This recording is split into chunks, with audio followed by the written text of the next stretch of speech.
The first text that I was assigned in my sophomore history of science, philosophy of science class in college at Bucknell University was Thomas Kuhn's. Bucknell, yeah? Nice, nice. Go Lewisburg. Was Thomas Kuhn's The Structure of Scientific Revolutions. His important work analyzed the evolution of science and scientific thought. And I remember when we were assigned this and the concept was explained, I was a little surprised. I thought, okay, well, I thought that science proved things and produced facts, produced truth. So I was very curious to see what this book would do, to kind of question that truth-producing process. It seemed a little aggressive, audacious, even a bit arrogant. And actually, this is what I loved most about many of my philosophy courses and why I ended up majoring in the subject.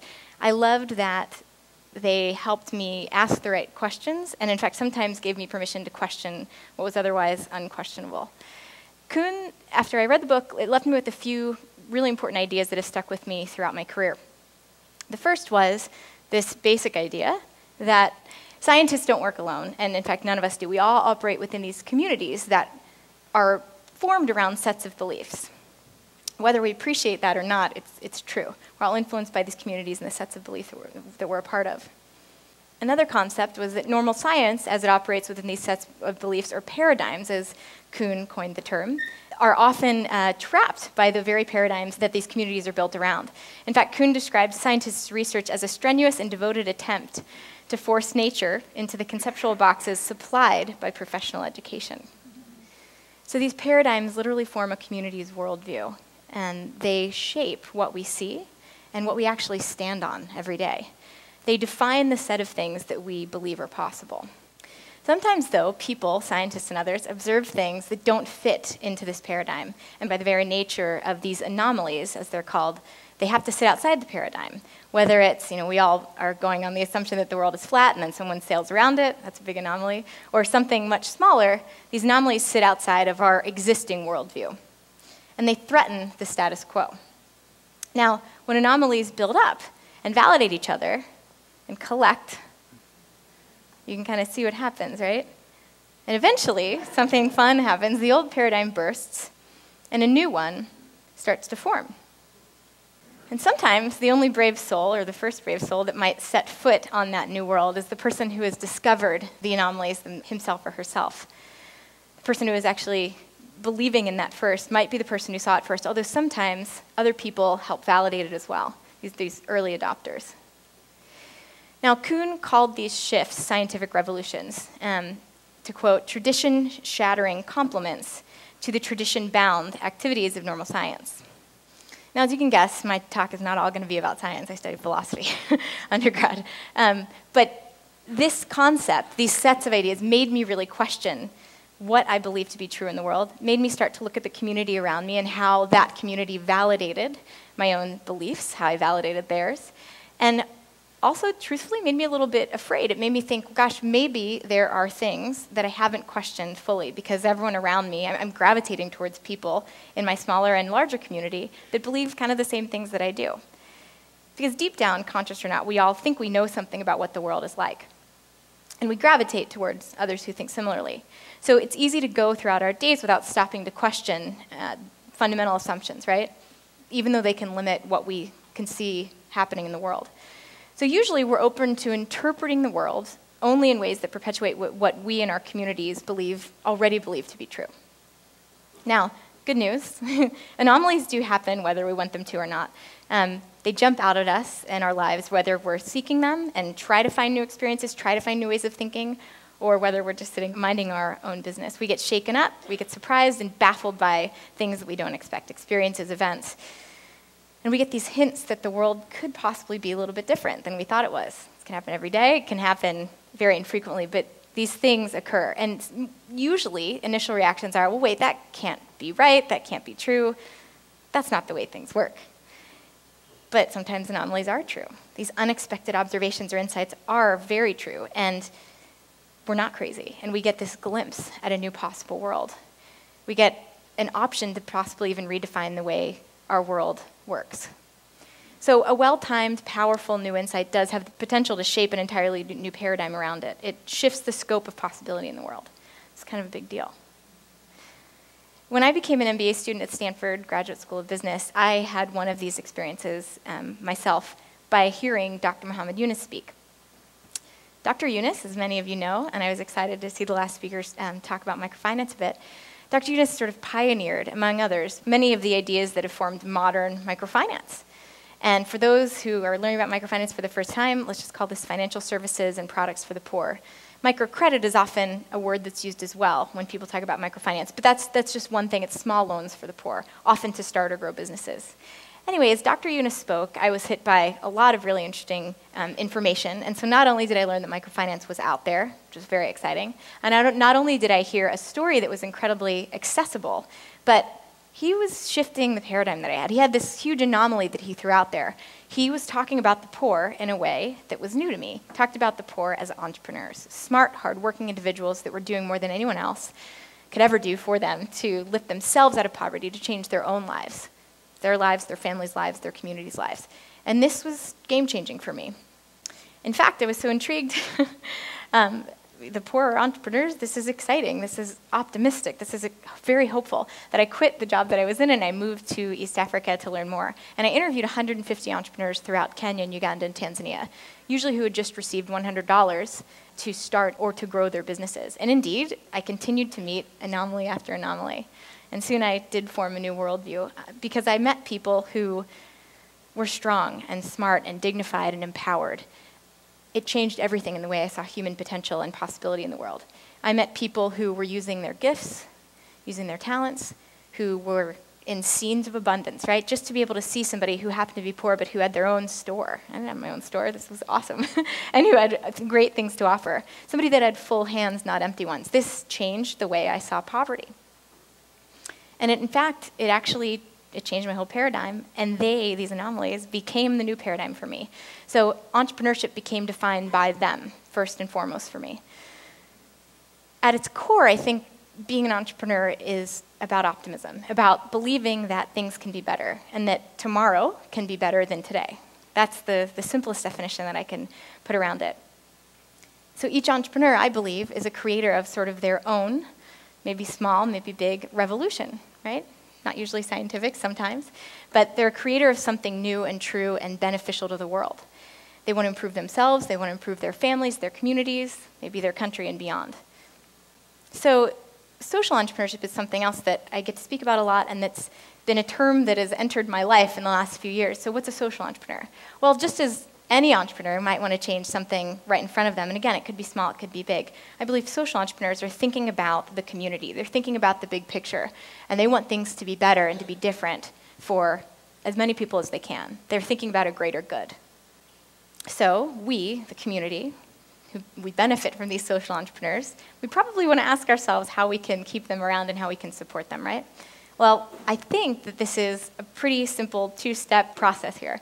I think the first thing that social entrepreneurs and all entrepreneurs need to succeed are the right resources. So I say the right resources because, yes, you can provide technology or office space or money, but they have to be the right fit, I think, for entrepreneurs, and ones that allow individuals to get involved in a meaningful way that are contributing those resources.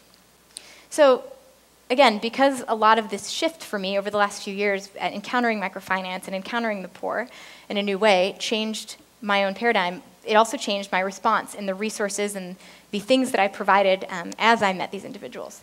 So I thankfully got away from just responding with a handout, right?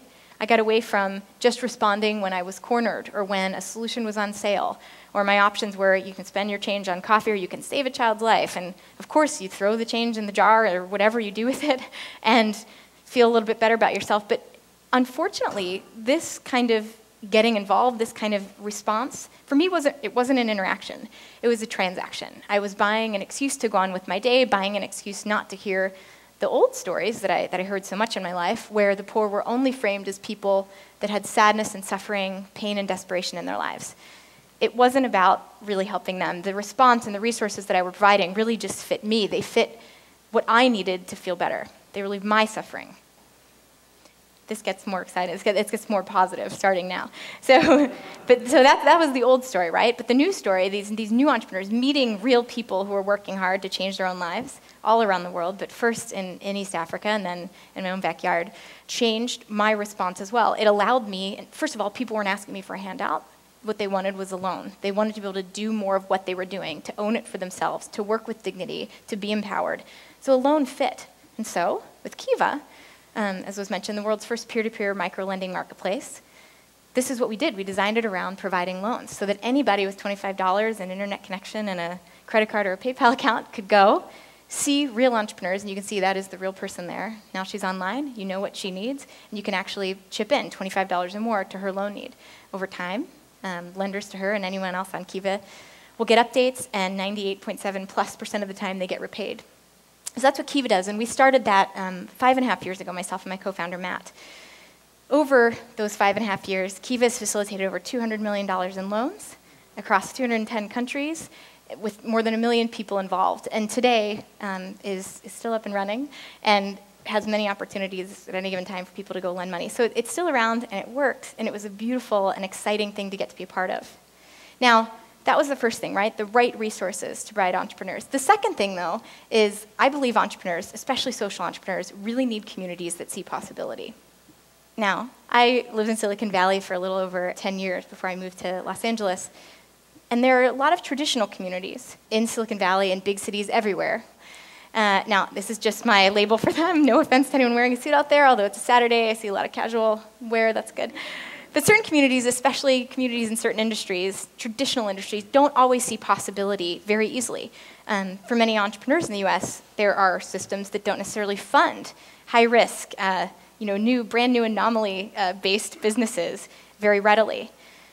And the guys in suits, again, they're representative, who I'm just using to sort of as a placeholder for the traditional financial industry and others like that. They're not bad. They just don't have incentives that allow them to always make big bets on risk. Now, this could be really bad news, and it's true. Traditional funding does supply the resources for 13% of private companies in the United States. But guess what? There is a whole other piece of that pie there, and it turns out that friends and family, people right around us in our own supportive communities, provide the rest. It's a huge number. So this is where a lot of resources come. And as I've transitioned away from Kiva and I'm working now on a new project, ProFounder, my co-founder, ProFounder, it rhymes, there's no getting around it, Dana and I started to ask entrepreneurs in the US, how was that for you? What was it like when you get funded by your wealthy uncle or your old college buddies or whoever it was? And we often heard that it was a little weird. It was often this scrappy, offline, haphazard process where somebody would write a check and then think they kind of owned the company, but they really didn't. It was a little bit messy. And so we started to ask, what if we could make investing a little less weird? What if we could put it online, make it more efficient, make it less expensive? And what if we could also expand that? So you're not just reaching out to your wealthy uncle, if you even have one, but you're reaching out to many more people in your social network. Wouldn't that be great? Wouldn't this friends and family piece of the pie, the people that are willing to take risks, believe in somebody when they have a new and maybe crazy idea and see some anomaly that's new and true in the world, it would be great to give them more tools to do that. So that's what ProFounder was designed to do. And basically, you can go onto the website, and any entrepreneur can create a profile, can set their own terms, whether it's based around revenue share, equity, whatever it is for them that works. But they set the terms for their company, and then they invite their community and their friends, their family, others that they know and have a substantial relationship with to invest. And over time, ProFounder helps manage payouts and that sort of thing too. And while the technology itself is very exciting and I'm very proud of it, what's most exciting to me is this idea that entrepreneurs can tell their story. And as entrepreneurs are able to do that more and more and actually engage communities, these communities will see more possibility in the world, which is pretty important, to provide the right resources, which allows all of us, I think, to change the way we see each other and change what we believe. And this is important because what we believe defines what's possible. If we agree at all with what Kuhn said, it actually determines the level of possibility that we see in the world and potential. It actually decides in advance what we're open to. The paradigms, the way we think about the world around us, and much more importantly about one another, actually creates the reality that we live in. So that's why this part is important. So the stories that we tell each other about ourselves as entrepreneurs, about poverty, about the problems in the world, about the potential in the world, shape how I believe we will respond to each other. So the stories we tell about each other matter, the stories we tell about ourselves matter, the way we participate and co-create our collective story also matters. And as I speak to you today, I'm not here to convince you of anything. I don't have anything to sell.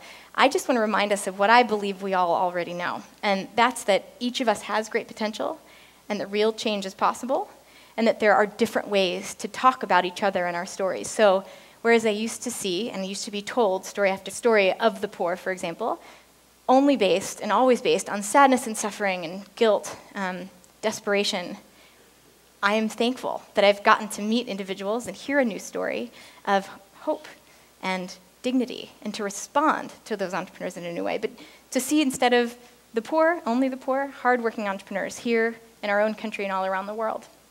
And I'm thankful that now that I see that world of entrepreneurs, that I'm able to respond differently too. And instead of just throwing money in a jar, to actually be a business partner with somebody I may have never met or somebody that lives right down the street.